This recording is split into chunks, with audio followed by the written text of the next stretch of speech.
Hvaljen Isus i Marija. Dragi prijatelji, zajednica Božja pobjeda već godinama odgovara na poziv koji je primila od Gospodina, da svojim djelovanjem donese promjenu, da širi Božje kraljevstvo kroz svoje evangelizacijske i karitativne projekte i da mijenja kulturu svojom prisutnošću u novim medijima. 2020. godina je i za nas bila izazov, ali nikad nismo ovoliko radili i služili u Božjem vinogradu. Evangelizacija mladih naš je poziv.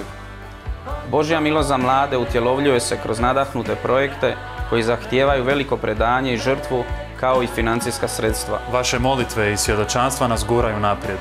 Znamo da Bog može dati sve što nam je potrebno i to u obilju. I u njega stavljamo pouzdanje.